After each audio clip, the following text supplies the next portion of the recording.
Baik. Assalamualaikum warahmatullahi wabarakatuh. Selamat datang Bapak Ibu semuanya di Tanya Jawab untuk para membership di YouTube channel. Pada malam hari ini sesuai dengan janji saya di grup, kita akan sedikit membahas karena mungkin tidak semuanya mengenai cortex ya. Jadi hari ini mungkin kita akan coba mengenai saya akan spill sedikit gitu ya tentang menu-menu apa saja yang ada di cortex kali ini gitu. Karena mungkin bagi sebagian mungkin Bapak Ibu sudah pernah diundang ke KPP ya untuk sosialisasi karena sejak em, kalau nggak salah akhir Agustus itu KPP sudah mulai melaksanakan sosialisasi atau edukasi ke beberapa wajib pajaknya mengenai Cortex dan ini berlaku sampai dengan nanti akhir tahun gitu. Karena rencananya Cortex ini nanti kemungkinan akan di launching atau akan mulai berlaku ya, akan mulai berlaku itu nantinya kemungkinan di awal tahun 2025. Tapi kita sudah mulai memperkenalkan menu-menunya apa saja, kemudian kira-kira perbedaannya dengan yang lama itu seperti apa gitu ya. Nah, saya akan coba share screen terlebih dahulu, cuman untuk materinya sendiri belum bisa saya share karena memang masih bersifat edukasi ya dan bisa jadi nanti pada saat launching tanggal 15 September nanti bisa jadi mungkin ada beberapa yang berubah gitu. Jadi di sini saya sendiri tidak mewakili instansi tempat saya bekerja, murni ini untuk kegiatan edukasi seperti itu.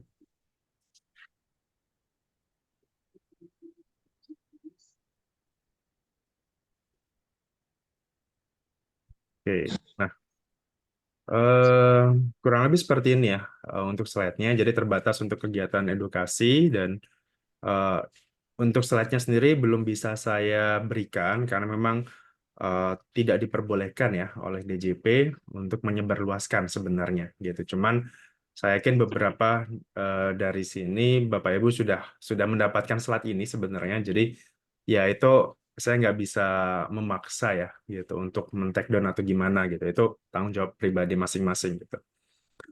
Oke, ini terakhir diupdate itu per 19 Agustus ya, per 20 jam 11 malam.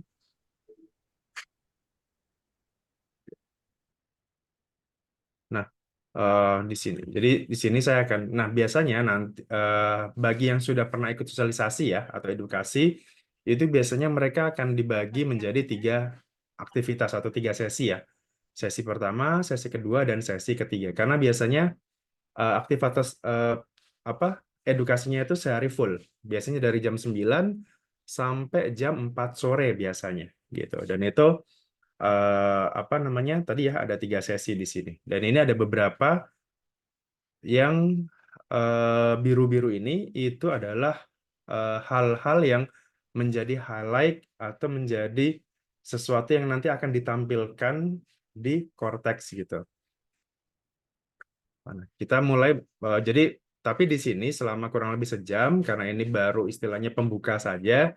Saya mungkin tidak akan menjelaskan secara detail tentang masing-masing aktivitas ini. Jadi saya akan mencoba menjelaskan oh seperti ini bentuk korteks, kemudian apa saja yang ada di dalamnya, kemudian seperti apa nanti yang bisa kita harapkan setelah adanya korteks gitu ya, seperti itu. Nah, pertama di aktivitas nomor 1 ini mengenai laman loginnya sendiri. Laman loginnya ini jadi untuk bagi yang nanti baru pertama kali memakainya, sementara sudah punya akses DJP online, itu nanti Bapak Ibu cukup mereset password saja, gitu. Jadi saya yakin kan semuanya sudah punya akun DJP online ya untuk saat ini. Nah, nanti dari situ tinggal kita reset password aja. Jadi nggak usah new registration. Jadi langsung yang reset password. New registration itu diperlukan apabila di sini apabila Bapak Ibu sebelumnya belum punya NPWP gitu ya, baru punya NPWP, kemudian silakan nanti new registration. Atau kalau misalkan digital access request ini adalah yang sudah punya NPWP tapi belum punya akun DJP online gitu. Tapi bagi yang sudah punya cukup reset password saja. Bagi yang sudah nanti ya misalkan sudah berhasil reset password, login. Nah, loginnya itu menggunakan NPWP yang 16 digit ya. NPWP 16 digit atau kalau orang pribadi silakan pakai NIK ya. Orang pribadi dalam negeri pakai NIK, kemudian passwordnya apa yang sudah di reset tadi, kemudian untuk bahasa Indonesianya, sorry, untuk bahasanya sendiri nanti akan ada dua pilihan ya, bahasa Inggris atau bahasa Indonesia. Kemudian silakan diketik aja captcha-nya yang ada di sini ya, baru setelah itu bisa login. Kurang lebih seperti ini ya tampilan sederhananya.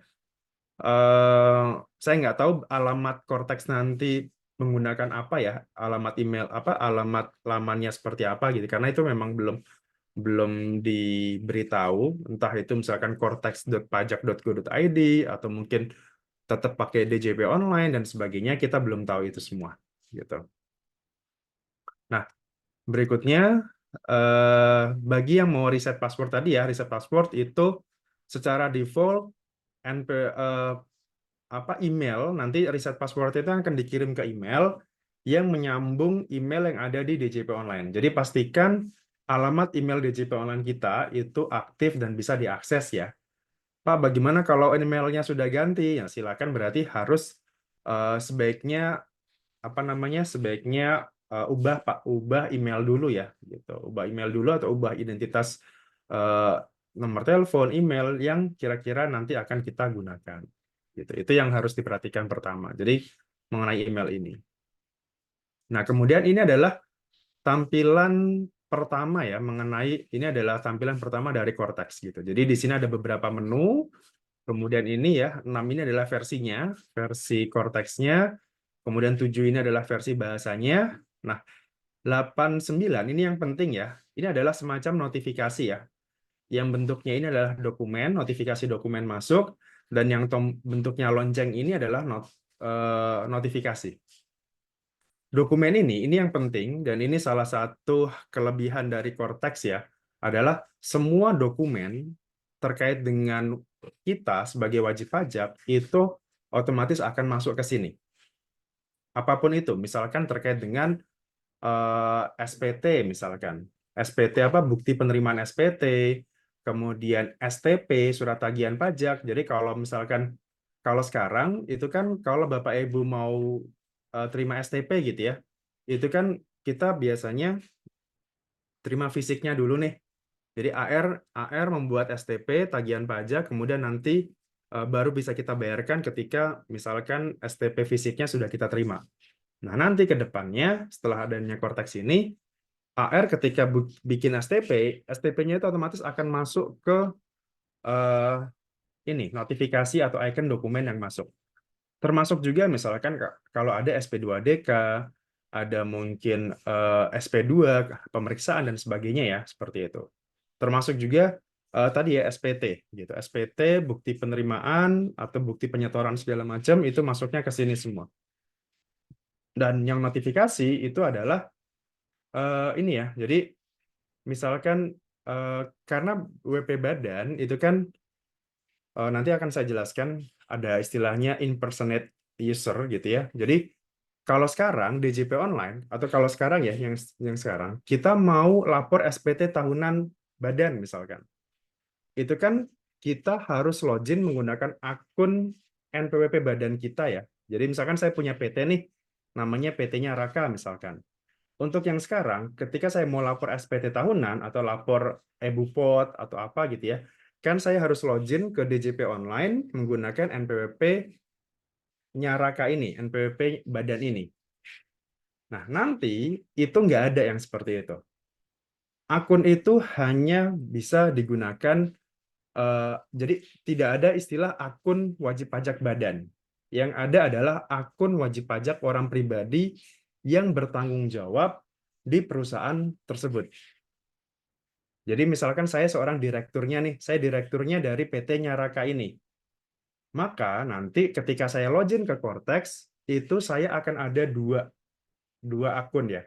Yang pertama saya sebagai pengurus di PT Nyaraka, dan saya sebagai orang pribadi yang sebagai wajib pajak orang pribadi. Kurang lebih seperti itu ya.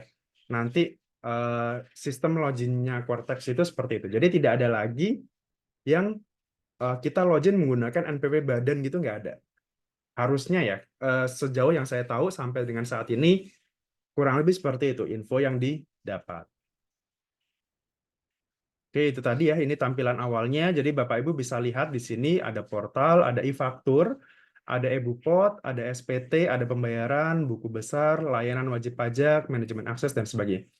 Pada saat kita coba waktu itu, belum semuanya memang bisa diklik ya, belum semuanya bisa apa namanya sudah ada isinya. Tapi sekilas kalau bisa kita lihat di sini, itu semuanya jadi satu.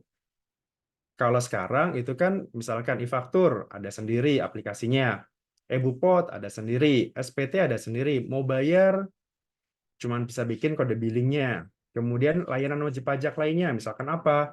PBK, SKB, segala macamnya dulu terpisah-pisah gitu. Nah, kalau sekarang itu semuanya disatukan dalam satu web Cortex ini.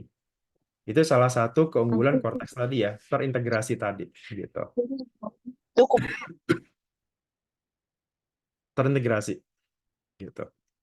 Nah, berikutnya ini ya, pertama misalkan taxpayer 360 degree overview ini adalah semacam seluruh aktivitas dan juga profil kita ya di DJP gitu. Jadi kita juga bisa melihat secara 360 ya, artinya kita bisa melihat secara menyeluruh tentang seluruh profil-profil eh, perusahaan Nyaraka ini. Misalkan SPT apa yang sudah dilaporkan, kemudian apakah ada sanksi atau tidak, kemudian apakah ada pembayaran yang belum dibayarkan dan segala macamnya ya, gitu. Jadi ini semua adalah eh, aktivitas perusahaan atau aktivitas wajib pajak, gitu. Nah, kemudian ada juga di sini ya, di bawah ini ada informasi rincian, ada ikhtisar profil, ada alamat dan sebagainya, gitu. Di sini ada detail bank juga ya. Jadi nanti detail bank ini diperlukan ketika kita mau lapor atau kita lapor SPT LB, lebih bayar. Nah, ketika kita lapor SPT lebih bayar, itu nanti otomatis kita sudah langsung diminta untuk menyetorkan rekening bank yang nanti akan ditransfer gitu. Walaupun tetap ada proses pemeriksaan segala macam ya, pemeriksaan eh, penelitian segala macamnya, tapi ketika LB itu paling tidak dari awal itu sudah diminta informasi detail bank yang nanti akan digunakan ataupun detail bank terkait dengan apa namanya rekening ya. Nah, makanya kemarin sempat viral ya bahwa DJP bisa mengintip saldo seluruh pemilik rekening bank misalkan. Eh, ada akses untuk itu, tapi sifatnya terbatas ya, nggak bisa langsung gitu. Jadi DJP memang bisa mengaksesnya, tapi memang terbatas. Terbatas ketika kita melakukan pemeriksaan atau bahkan mungkin penyidikan. Tapi tidak serta-merta misalkan langsung melototin, oh PT Nyaraka ini dia punya bank di sini misalkan. Kemudian aktivitas mutasi rekeningnya ini keluar masuknya seperti itu. Enggak seperti itu gitu. Kita memang bisa melihat tapi tidak bisa memantau secara real time kayak tadi ya gitu. Itu itu hoax kalau itu. Seperti apa kemarin ya yang sempat ada surat apa dari Malang ya kalau nggak salah ya. Gitu. Ini sedikit tampilan awalnya. Nah, berikutnya, nah ini tadi ya yang saya yang saya tegaskan tadi mengenai role access. Jadi istilahnya pengelolaan akun WP Badan atau orang pribadi dengan perwakilannya. Jadi misalkan tadi ya, jadi nanti ke depannya Cortex itu hanya bisa login dengan menggunakan NPWP atau NIK orang pribadi. Jadi nggak ada di sini NPP Badan gitu nggak ada. Nah dari situ misalkan tadi ya saya seorang direktur di PT-nya Raka tadi. Maka nanti saya akan ada dua akses. Akses ke saya sebagai orang pribadi dan akses ke perusahaan saya, PT-nya Raka tadi untuk apa nih? Kira-kira saya menunjuk orang gitu ya. Kan anggap aja saya sebagai direktur di perusahaan tersebut. Saya nambahin nih orang gitu ya. Oh, misalkan Tuan A yang harus ngurus SPT atau PPN misalkan. Oke, saya tambahkan aksesnya itu ke Tuan A. Sebagai apa? Sebagai pembuat e-faktur misalkan. Atau misalkan ketika ada SP2DK, kemudian kita menggunakan jasa konsultan pajak, maka kita bisa menambahkan konsultan tersebut. Jadi kita harus tambahkan dulu identitasnya. Jadi kita kasih, jadi nggak cuma sekedar ngasih ngasih surat kuasa gitu, nggak bisa. Jadi harus terdaftar dulu di perusahaan ini sebagai apa. Kalau dia sebagai kuasa, harus ada izinnya, harus ada surat kuasanya. Kemudian terbatas role-nya itu untuk nanti apa? Apakah misalkan mendampingi pada saat SP2DK, mendampingi pada saat ada pemeriksaan, dan itu ada batas waktunya. Misalkan 30 hari, 60 hari, atau mungkin setahun misalkan, seperti itu. Kurang lebih seperti itu ya mengenai role akses ini. Gitu. Nah, ini tadi yang saya jelaskan, main account-nya itu sebagai saya sebagai orang pribadi, dan saya sebagai PIC ya istilahnya ya, PIC dari PT-nya Raka ini. PIC itu adalah orang tertinggi, atau istilahnya super adminnya ya, super admin di perusahaan tersebut, yang dia bisa menunjuk orang-orang lain untuk menjalankan perusahaan ini.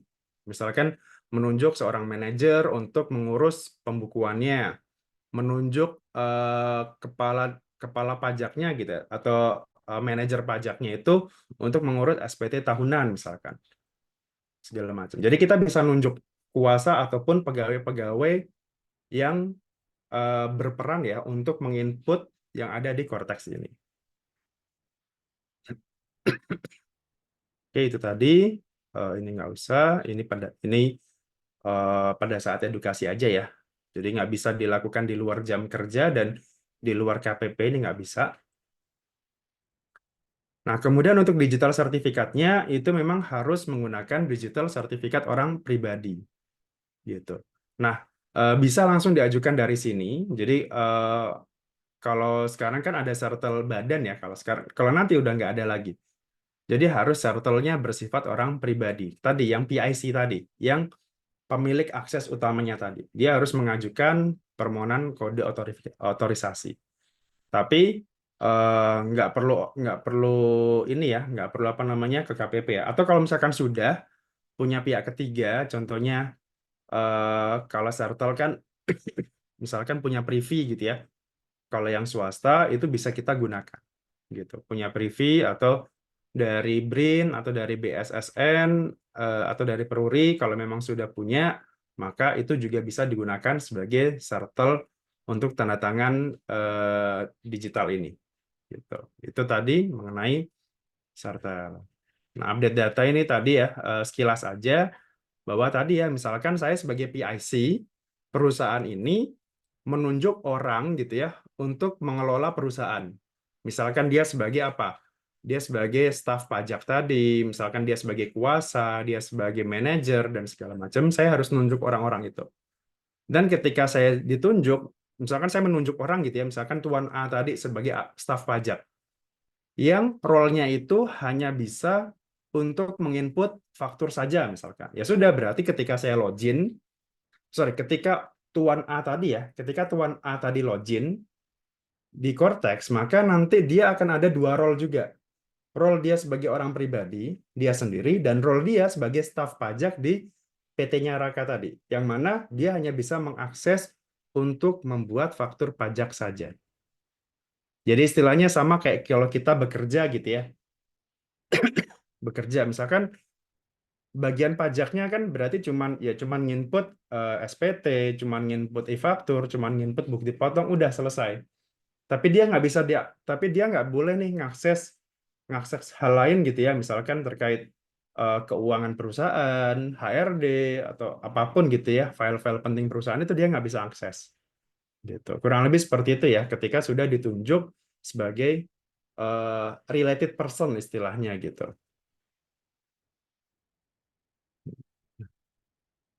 Nah, ini tadi ya, ada eh, related person atau related taxpayer. Related taxpayer itu berarti pihak yang memiliki hubungan ya, entah itu antar cabang, hubungan istimewa dan sebagainya gitu. Kalau related person ini lebih ke pegawainya gitu. Oke, ini sudah sekilas saja. Yang jelas untuk lebih detailnya nanti tunggu aja. Pasti saya akan adakan kelas-kelas mengenai Cortex ya nanti setelah dibuka untuk umum. Cuman di sini kita bicara overview-nya dulu. Gitu.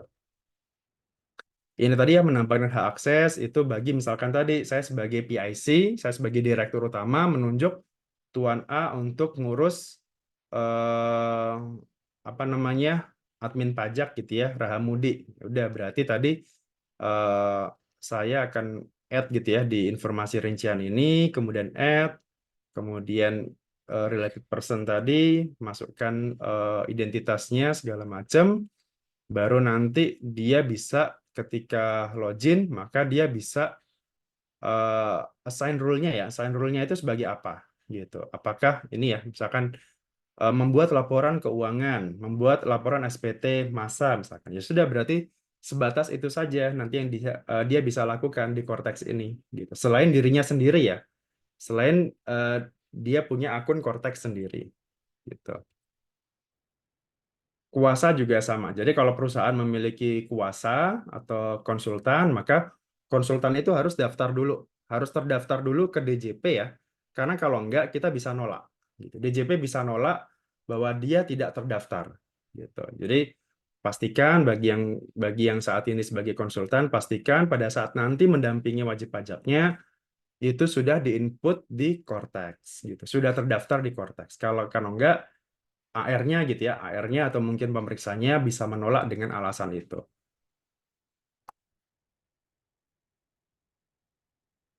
Oke, itu sedikit.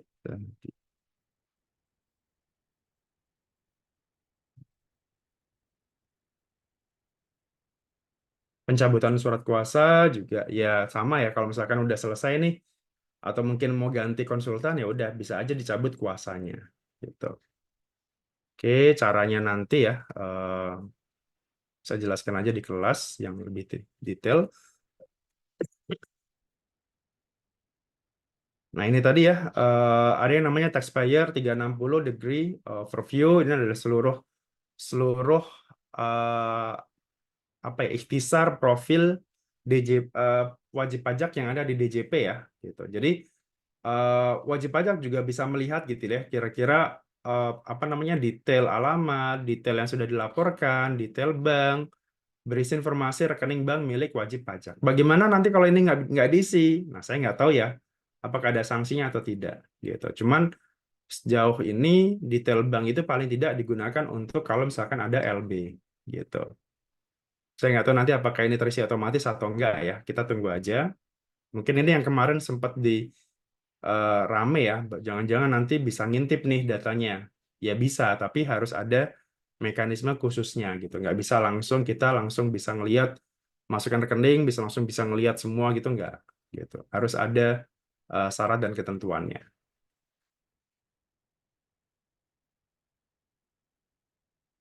Oke, itu. Nah, berikutnya. Nah, ini yang mungkin lumayan ditunggu ya tentang e-tax invoice atau pembuatan faktur pajak. Kalau selama ini kita kan bikin faktur itu melalui e-faktur ya. Jadi ada beberapa macam nih. Bikin e-fakturnya di e-faktur, minta nomor serinya di Innova, eh, kemudian lapor lapor SPT-nya, lapor PPN itu di web e-faktur. Jadi paling tidak tadi ya ada 3 tempat nih untuk sekedar melaporkan membayarkan PPN. Nah, nanti di Cortex itu cukup 1 tempat aja. Mau bikin faktur ada di e-faktur. Mau lapor SPT ada di tax return ini. Atau kalau nanti bahasa bahasa Indonesianya itu pakai ini SPT ya, tax return itu. Caranya itu sebenarnya hampir sama ya dengan kalau kita bikin e-faktur pada umumnya. Nanti insya Allah akan gampang lah gitu. Kalau yang sudah terbiasa menggunakan e-faktur, saya yakin untuk membuat di Cortex ini akan jauh lebih mudah.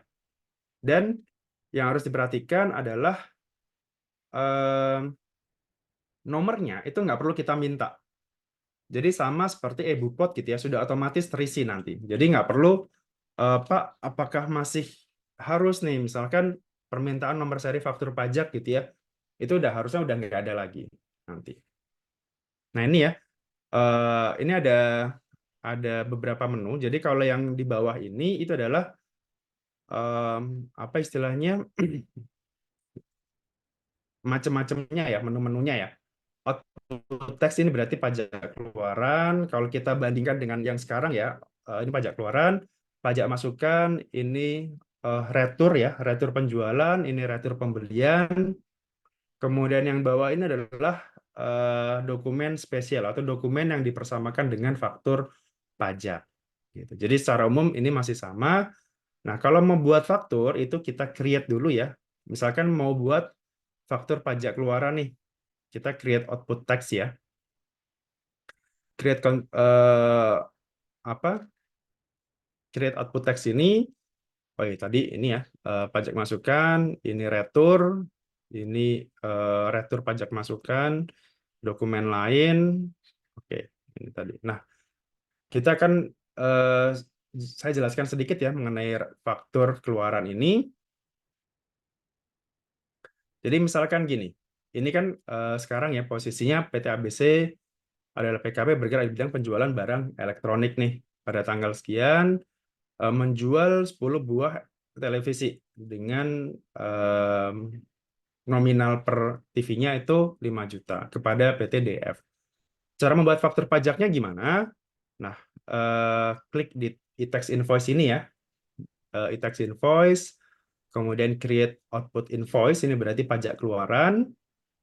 Kemudian di sini seperti biasa ya, kita cari ininya, kode transaksinya ya, kode faktur lah istilahnya, kode 01, 02 sampai 09. Nah, misalkan ini kan biasa ya, 01, kita klik ini, tanggal invoice-nya atau tanggal fakturnya ya, sama seperti biasa. Kemudian NPWP-nya ya, TIN itu NPWP ya, masukkan NPWP atau paspor atau nomor lain ya yang kira-kira harus kita isi ini. Kemudian nanti tinggal kita tambahkan. Jadi istilahnya kalau di faktur sekarang itu berarti ini adalah lawan transaksi ya. Ini kode transaksi, ini lawan transaksi, dan ini adalah detail transaksinya. Detail transaksi kita pilih add gitu ya, add transaction. Nah, di sini sudah langsung dibedakan antara barang dengan jasa. Kalau sekarang kan ya bebas-bebas aja ya, ya pokoknya ditulis apa aja gitu. Nah, ini nanti sudah dibedakan antara barang dengan jasa. Kemudian apa gitu ya, ini juga sudah ada kodenya, misalkan kalau barang itu apa. Kemudian ini ada macam-macam pilihannya, tinggal kita cari aja nanti ya di sini. Namanya apa? Misalkan goods, kemudian television, kemudian satuannya unit, unit per price-nya tadi 5 juta, total price-nya, kuantitinya itu 10, maka total price-nya atau DPP-nya ya di sini ya. DPP-nya itu berarti 50 juta. Diskon ada nggak? Kalau nggak ada, 0. Kemudian otomatis ya di sini VAT refund, VAT rate-nya pakai yang 11 atau nanti misalkan jadi 12 atau mungkin tetap 10 gitu ya. Kalau balik ke sebelum-sebelumnya ya, misalkan sebelum tahun 2022 maka pakai rate-nya yang 10%. Kemudian PPN-nya jadi segini, otomatis kemudian kita klik save.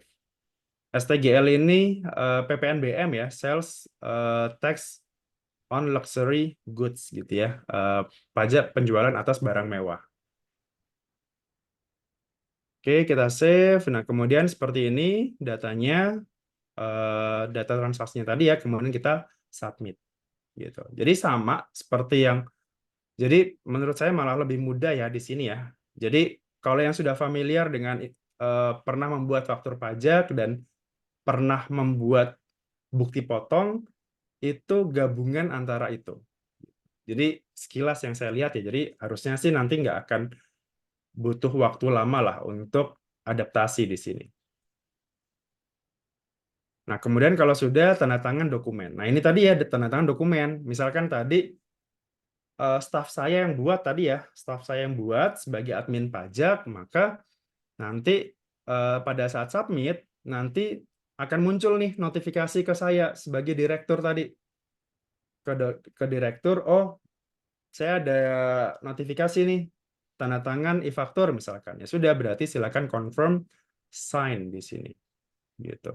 Oh, berarti nanti kalau misalkan ribuan gimana Pak SPT faktur pajaknya kalau langsung dalam sehari bisa sampai ribuan faktur misalkan. Nah, itu nanti mungkin perlu di apa namanya pasti nanti sudah dipikirkan sih sama DJP ya. Cuman nanti kita tunggu aja kalau yang sekiranya nanti totalnya banyak gitu. Ini kan cuma satu ya kebetulan ya. Kalau banyak gimana nanti confirm sign-nya? Nah, nanti kita tunggu aja. Harusnya sih itu udah dipikirkan. Oke, signer ID-nya ini berarti pakai nick ya, pakai nick pengurusnya tadi atau PIC-nya tadi yang utama, kemudian password eh, nanti ya password DJP online-nya dia atau password Cortex-nya dia nanti. Oke, itu.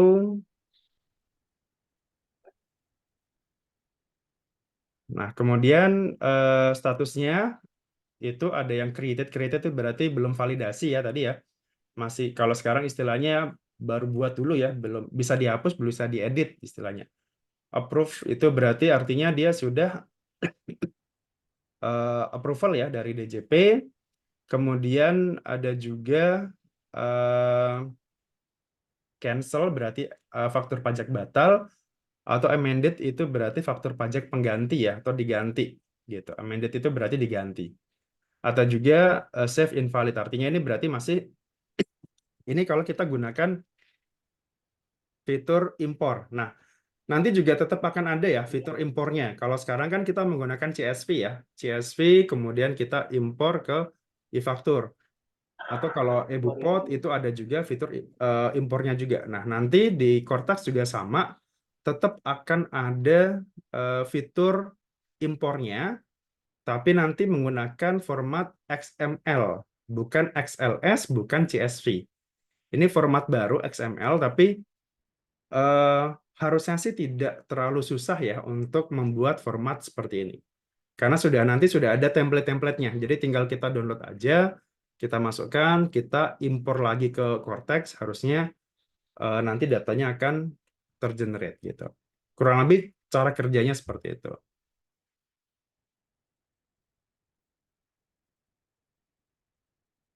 Dokumen lain ini masih sama ya, seperti tadi, kita skip aja. Ini dokumen kalau untuk terkait dengan dokumen yang dipersamakan dengan faktur pajak ya, gitu. Aturan terkait dengan approval gimana? Apakah masih tetap tanggal 15 bulan berikutnya? Harusnya sih itu masih tetap ya, karena kan ini nggak ada tabrakannya ya. Artinya itu masih tetap aturan itu masih bisa dilakukan, masih bisa berlaku ketika sudah ada Cortex gitu. Tapi kalau kayak misalkan permohonan nomor seri faktur misalkan, itu harusnya nanti sudah dicabut ya, karena udah nggak ada lagi permohonan nomor seri. Gitu. Pajak masukan ini ya sama ya dengan yang sekarang, masih bisa menggunakan pre-populated data, jadi tinggal kita pre-populated aja nanti ya akan muncul di sini ya. Jadi pajak masukan otomatis akan muncul di sini, tinggal kita kreditkan atau tidak kita kreditkan gitu. Jadi tinggal kita pilih aja ya, apakah masuk ke B2 atau B3 di sini. Tidak kita kreditkan. Seperti itu. Ini juga sama tadi, ada yang approve, ada yang cancel, ada yang eh, credited itu berarti dikreditkan ya, masuk ke B2 di SPT PPN. Nah, SPT PPN-nya gimana? Tadi ya, kalau tadi kan kalau buatnya itu di faktur, pembuatan SPT-nya itu ada di tax return tadi ya, tax return atau di SPT di sini. Kita pilih tax return-nya itu kita create dulu di sini. Kemudian kita pilih PPN ya, jenisnya atau VAT bahasa Inggrisnya. VAT, VAT return, kemudian masa pajaknya Juli 2024 misalkan. Kita save di sini. Sudah muncul di sini. Ini berarti nanti ada di sini ada alurnya ya. Jadi konsep SPT, SPT menunggu pembayaran, SPT dilaporkan dan SPT ditolak gitu. Harusnya nanti sudah sampai sini berarti sudah selesai ketika SPT sudah dilaporkan. Jadi ketika sudah konsep seperti ini ya, sudah kita buat tadi, kita klik icon matanya seperti ini. Kemudian ya sama seperti yang sekarang ya, ada A1, A2, B1, B2, B3, C itu berarti ya eh, apa namanya kalau sekarang mungkin formulir AB ya, formulir AB. Oke, ini kalkulasi aja ya. Jadi, nah ada lagi di sini mengenai itu eh, kemarin yang terkait dengan digunggung. Kalau kalau sekarang digunggung itu kan untuk transaksi-transaksi yang sifatnya gelondongan gitu ya, global gitu. Saya jual berapa totalnya ya, misalkan kalau ke pedagang sorry, ke konsumen akhir gitu ya, kita sebagai eceran jual ke konsumen akhir kan boleh pakai digunggung. Cuman untuk nantinya di Cortex itu walaupun digunggung tetap harus dirinci. Kira-kira nilainya berapa? Misalkan kepada siapa gitu ya. Kita jualnya ini kepada siapa? eh, Nilainya berapa? Barang yang dijual itu apa saja. Jadi tetap harus ada rincian barangnya. Walaupun dia sifatnya itu gross up, sorry, digunggung tetap kalau bisa, bukan kalau bisa ya, kemarin yang dijelaskan tetap harus ada rincian transaksinya gitu. Walaupun ya tidak perlu buat faktur ya, kan bedanya itu kalau digunggung kan kita nggak perlu bikin faktur, jadi langsung gelondongan saja. Kemudian ini statusnya misalkan kurang bayar,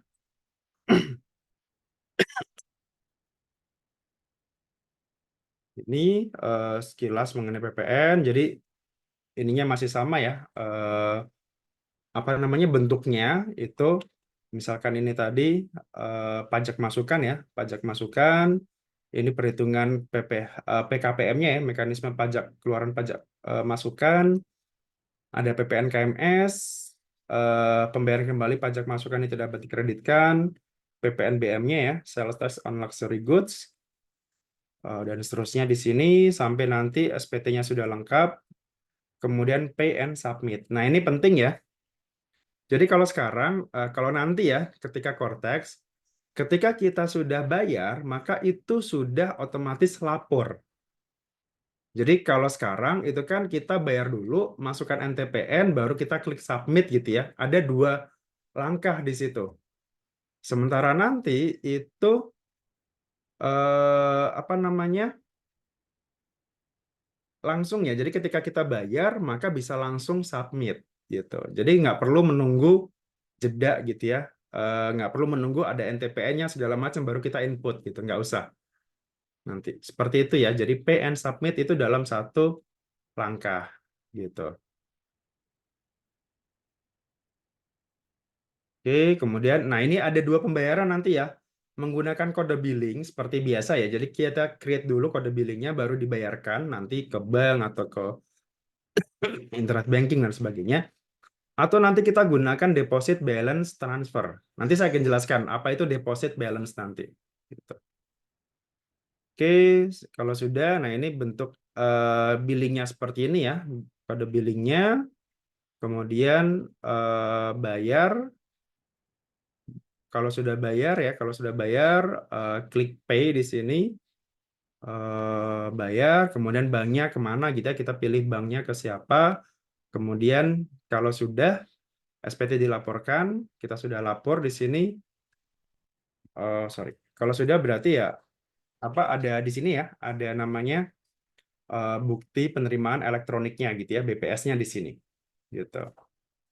Kalau oke, buku besar wajib pajak ini masih belum banyak yang bisa dikulik ya. Intinya buku besar itu adalah apa ya kayak kayak debit kreditnya gitulah, debit kredit dalam hal pajak tapi bukan dalam hal akuntansi ya, dalam hal pajaknya gitu. Jadi em, apa misalkan kita punya ledger gitu ya, ledger deposit tadi, kemudian apa ada pajak keluaran, ada pajak masuk. Misalkan apa PPh, misalkan kita deposit nih 100 juta, kemudian nanti ada PPN kurang bayarnya 10 juta, maka nanti deposit tadi akan mengurangi nilai yang 10 juta tadi. Apa 100 tadi akan mengurangi yang 10 juta tadi gitu. Itu Kurang lebih seperti itu mengenai general ledger. Saya langsung akan menjelaskan mengenai, nah ini ya, misalkan gini, eh, debitnya gitu. Debit itu dari sisi berarti wajib pajak ya. Jadi debit itu berarti berkurang gitu. Kredit itu dari sisi si DJP gitu ya. Gitu. Jadi debit itu berarti transaksi perpajakan si debit mencatat transaksi terkait kewajiban wajib pajak antara lain pelaporan dan sebagainya.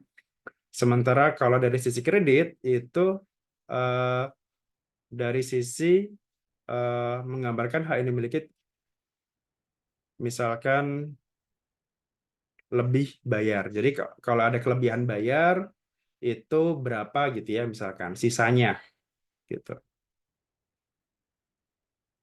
Kan misalkan ini ya 24 dikurangi 13 sisanya 11 juta. Jadi istilahnya depositnya tersisa 11 juta. Saya akan langsung menjelaskan mengenai deposit aja gitu. Sekilas aja ini. Deposit itu pada intinya adalah sama seperti GoPay kita. GoPay, OVO, Dana gitu ya, misalkan seperti itu. Cara kerjanya seperti itu. Jadi kita depo dulu gitu ya. Kita depo dulu misalkan 100 juta di awal gitu. Nah, angka 100 juta ini itu nanti akan kita gunakan untuk pelaporan SPT misalkan. SPT PPN katakanlah masa Agustus misalkan. Masa Agustus statusnya kurang bayar 30 juta. Maka tadi ya deposit tadi yang 100 tadi kita kurangi dengan 30 juta, kita bayar gitu ya. Misalkan PPN tadi kita bayar menggunakan tadi deposit, maka 30 juta akan mengurangi uang yang 100 juta di tabungan kita. Maka nanti sisanya tinggal 70 juta. 70 juta misalkan kita pakai untuk pembayaran PPh pasal 21 misalkan. Ya udah, kita ambil dari situ. Jadi cara kerjanya seperti itu ya. Jadi sama seperti dompet atau tabungan rekening ya, tabungan pajak lah istilahnya gitu. Itu mengenai deposit. Oke, itu tadi withholding. Withholding itu berarti bukti potong ya, bukti potong. Mungkin yang bisa saya jelaskan mengenai ini adalah prinsipnya masih sama ya, pembuatan bukti potongnya itu ada unifikasi ya, ada 23, 22, 24, itu semuanya jadi satu, dan 21 juga ya, maksudnya jadi satu ya, gitu, dalam e-bookpot ini. Cara pembuatannya ini masih sama seperti sebelum-sebelumnya. Jadi eh, bikin dulu masa pajaknya kapan, kemudian identitas siapa yang dipotong, kemudian jenis pajaknya apa, tarifnya berapa, kemudian ketemu nanti bukti potongnya. Nah, cuman yang menjadi highlight adalah ketika ini bukti potong ini sudah dibuat, gitu ya. Misalkan PT-nya Raka tadi membuat bukti potong ke PT-nya Sinta misalkan. Maka nanti di korteksnya Sinta, bukti potongnya dari Raka ini itu akan masuk ke korteksnya dia. Jadi kalau sekarang itu kan kita belum tahu nih bukti potong itu sudah dibuat atau belum gitu ya. Kalau kalau sekarang gitu. Nah, nanti ketika itu bukti potong sudah dibuat, maka otomatis masuk ke dashboardnya kita. Tadi ya yang ada icon apa namanya tadi? Yang ini, icon dokumen ini gitu. Jadi PT-nya Raka sebagai pembuat, maka nanti ketika sudah dibuat bukti potongnya ke PT-nya Sinta, maka pada saat Sinta membuat Cortex, maka dia akan mendapatkan notifikasi dokumen gitu ya, misalkan bukti potong seperti ini. Gitu. Kurang lebih seperti itu ya, terkait dengan bukti potong. Terakhir mungkin kita akan mencoba bahas ini mengenai SPT, sorry, STP ya. Nah, ini tadi uploadnya tenang aja, nanti akan ada file template-nya ya. Jadi tinggal kita sesuaikan aja. Nanti saya pasti buat tutorialnya ya di YouTube saya mengenai bukti potong apa dokumen-dokumen ini semuanya. Saya akan coba buat tutorialnya. Terakhir mungkin kita akan mencoba ini terkait dengan STP tadi. STP itu kita bisa langsung terima ya. Misalkan tadi AR-nya itu menerbitkan STP gitu. Pasal 21 karena keterlambatan lapor dan setor misalkan. Nah, coba ini masih SPT unifikasi ya. Ini unifikasi masih sama bentuknya dengan e-Bupot yang sekarang ya. Cuman mungkin ini pakai bahasa Inggris aja ya. Nanti insya Allah akan pakai bahasa Indonesia. Jadi masih sama. Cuman beda apa? Cuman diletakkan di sini aja gitu ya, diinjek di sini. Tapi secara umum cara pengisiannya masih sama. Oke. Nah ini tadi juga ya. Untuk pembayaran bisa pakai deposit, bisa pakai kode billing ya. Tapi nggak bisa istilahnya dua-duanya gitu ya, split bill gitu istilahnya nggak bisa. Jadi misalkan gini, SPT 21 kurang bayarnya 50 juta, misalkan 50 juta. Deposit kita tersisa tinggal 30 juta. Kan kalau kita pakai Tokopedia kan bisa ya. Jadi misalkan sebagian kita ambil dari GoPay kita, sisanya kita lunasi pakai transfer bank misalkan. Nah, kalau di sini itu nggak bisa. Jadi kalau misalkan tadi depositnya tinggal 30 juta, ya sudah, berarti caranya apa?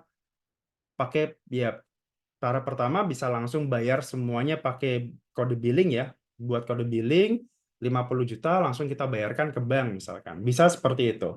Atau ya sudah, kita cara kedua kita deposit dulu ya, kita tambahkan dari yang 30 juta tadi kita tambah lagi misalkan jadi 50, baru nanti kita pilih deposit pembayaran gitu.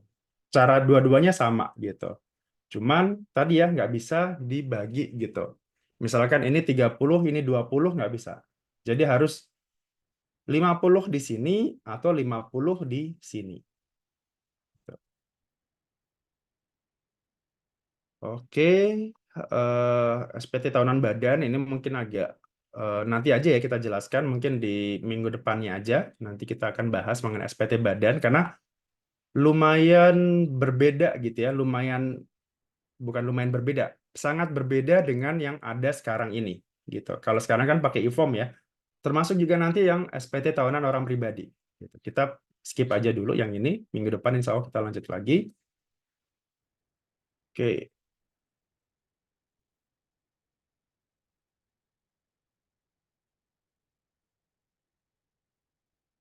Nah, ini ya, merespon surat tagihan pajak. Jadi, STP itu bisa langsung kita bayarkan. Gitu. Jadi, ini tadi ya, misalkan ada 32 notifikasi gitu ya. Misalkan ini semuanya STP nih. Kita cek gitu ya. Ya, nggak cuma STP ya. Misalkan ini STP-nya ada di sini ya. Nomor, dokumen, ini keterangannya apa, ini keterangannya apa. Tagihan pajak, SKP, segala macam.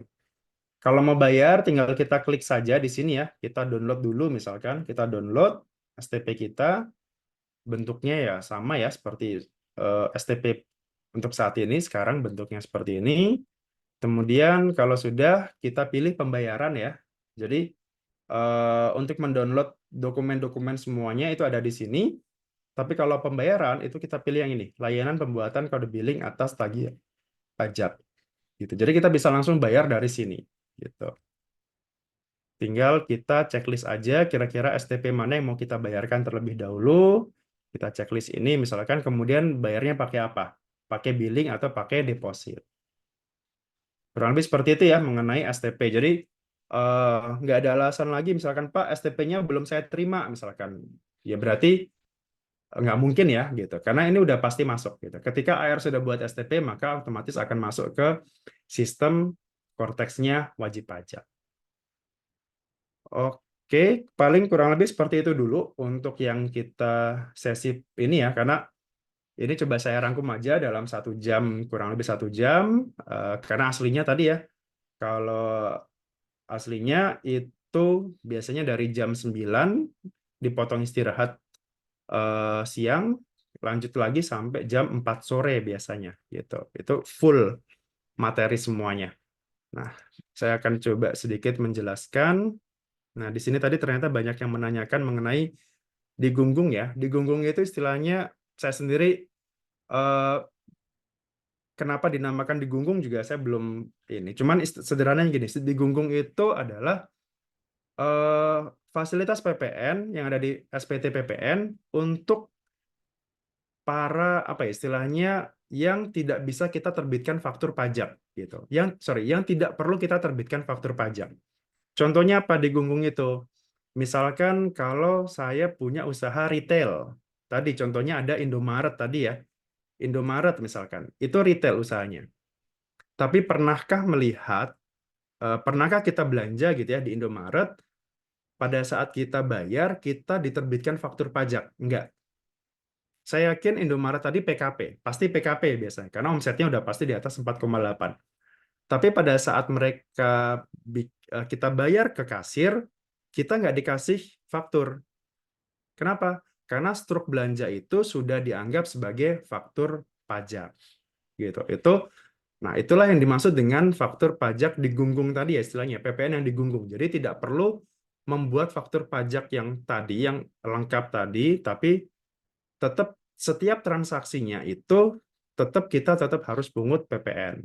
Nah, biasanya karakternya ketika kita digunggung itu adalah kalau dulu khusus untuk para pedagang eceran, tapi untuk sekarang kita lebih fokusnya ke siapa yang beli. Kalau ke konsumen akhir, misalkan atau kayak tadi ya, saya ke Indomaret cuman beli 1 botol minum gitu ya, harganya 5.000. Kan nggak mungkin saya dapat faktur pajak gitu. Ya udah, karena saya kan botol minum itu pasti akan saya minum gitu ya. Nggak mungkin saya jual kembali, kan nggak mungkin gitu. Nah itu karakternya adalah konsumen akhir. Nah kalau konsumen akhir boleh pakai fasilitas di Gunggung tadi. Cuman tadi kan sempat saya jelaskan harus ada rinciannya ya.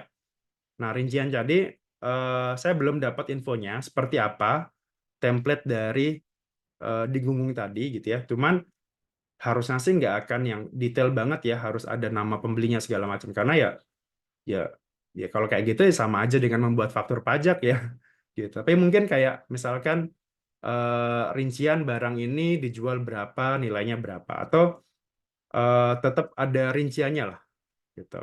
Kan nggak mungkin eh, kita usaha itu nggak mungkin ada pencatatannya gitu. Pasti paling tidak eh, ada pencatatannya. Kalau bukan retail bisa digunggung. Bisa saja selama penggunanya itu adalah pengguna akhir. Itu bisa aja gitu. Jadi kita fokusnya di pengguna akhir gitu. Terus dari Ibu Heni, kalau admin merangkap keuangan dan pajak apakah bisa membuka dan menggunakan semua yang ada di Cortex? Tergantung PIC yang menyediakan tadi ya gitu. Jadi super usernya tetap di PIC gitu. Tapi misalkan saya sebagai admin, misalkan merangkap keuangan dan pajak, keuangan kan beda sendiri ya. Keuangan kan nggak masuk di Cortex gitu. Cortex itu kan terbatas pada pajak. Tapi misalkan saya sebagai admin, tugas saya apa aja? Misalkan membuat faktur, melaporkan SPT, melaporkan PPN, membuat bukti potong segala macam, ya sudah. Ya berarti sebatas itu yang saya bisa gitu. Jadi nanti akan ada role-role-nya tadi ya. Role aksesnya itu ini bisa apa saja. Staff admin ini bisa apa saja. Yang bisa semuanya itu cuma satu, PIC tadi. Sisanya PIC yang ngatur. Kira-kira kamu tugasnya apa gitu. PIC cuma satu gitu. Oke. Oke, sudah dijelaskan Bigunggung tadi oleh Pak Maulana.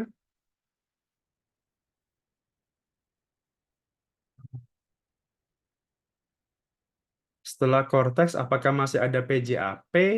Harusnya masih. Harusnya tetap ada gitu.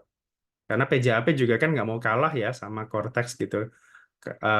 Paling tidak mereka sebagai backup plan-nya lah gitu. Ketika Cortex misalkan lagi error atau apa, karena kan kita nggak tahu nih kapasitas servernya nanti kayak mana ya. Kalau sekarang kan terpisah-pisah, mungkin karena servernya belum sanggup menampung seluruh data se-Indonesia gitu. Cuman ya nanti gimana gitu. Nah, PJAP nanti bisa jadi backup plan-nya. PJAP itu penyedia jasa aplikasi perpajakan. Contohnya ada online pajak, ada Mekari, ada Pajakku, ada macam-macam ya. Itu sebagai mitra resmi DJP. Jadi misalkan kalau kita mau lapor PPN gitu ya, PPN itu selama ini kan kita menggunakan e-faktur ya, e-faktur dari DJP.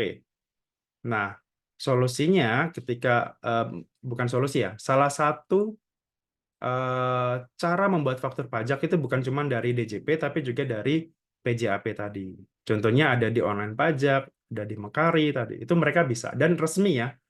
Jadi sama kita lapor di PJAP sama kita lapor di DJP sifatnya sama gitu. Hanya mungkin masalah interface-nya aja yang berbeda gitu. Tapi secara umum itu sama.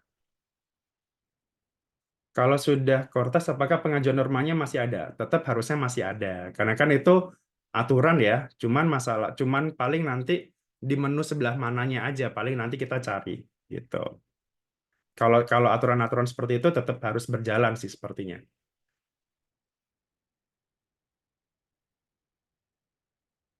Oke, terima kasih. Namun saya untuk hal-hal baru berbau program. Oke, tunggu aja Bu. Pasti kita adakan kelas terkait Cortex kok. Tenang aja. Insya Allah ya paling ya bulan ini atau paling nggak bulan depan kita sudah, karena untuk saat ini masih ini ya masih diblokir lah istilahnya gitu semua informasi tadi hanya untuk kepentingan edukasi dulu. Jadi memang saya belum bisa membuat konten mengenai Cortex karena memang belum diperbolehkan oleh DJP.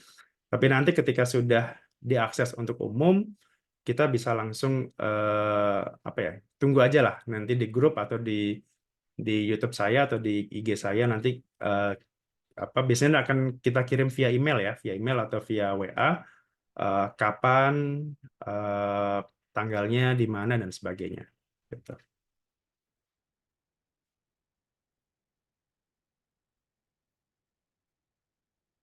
Apakah sekarang bentuk badan tidak ditampilkan di web pajak? Nah, saya belum tahu nih. Eh, Biasanya sih nama aja ya kalau sekarang ya. Nama misalkan PT Wijaya Kusuma. Biasanya sih di DJP Online itu cukup Wijaya Kusuma aja. Gitu. Saya nggak tahu alasannya apa, cuman yang saya tahu itu memang karena kan kalau bentuk badan kan bisa dicek di tempat lain ya, mestinya di apa di mana di pada saat kita pada saat kita klik ifak eh, NPWP segala macam kan otomatis akan muncul namanya ya gitu. Cuman setahu saya memang bentuk badan itu memang tidak ditampilkan di DJP online. Dari Bapak Rian, buat faktur pajak harus ada NPWP, KTP atau paspor. Misal jual barang ke toko bangunan, di invoice dan surat jalan, misal toko. Nah, kalau yang nggak punya NPWP gimana? Ya, kalau orang pribadi, ya tadi ya harus pakai NIK gitu. Kan memang sekarang seperti itu kan gitu. Kalau nggak punya NPWP, silakan pakai NIK. Kalau nggak mau ngasih NIK, ya agak susah ya, gitu. Agak susah. Cuman ya diupayakan untuk itu karena kan salah satu alasan kenapa dipadankan antara NPP dan NIK kan supaya ya orang nggak usah apa ya nggak perlu takut gitu ya nggak perlu kabur lah bahwa eh, apa namanya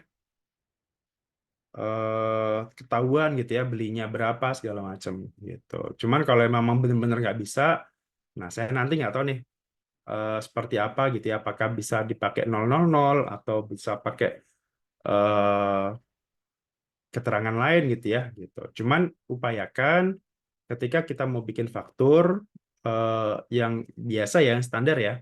Kalau yang digunggung tadi sih emang nggak perlu pakai identitas, tapi kalau yang standar biasa, faktur biasa, upayakan paling tidak nomor NPWP atau NIK itu harus ada.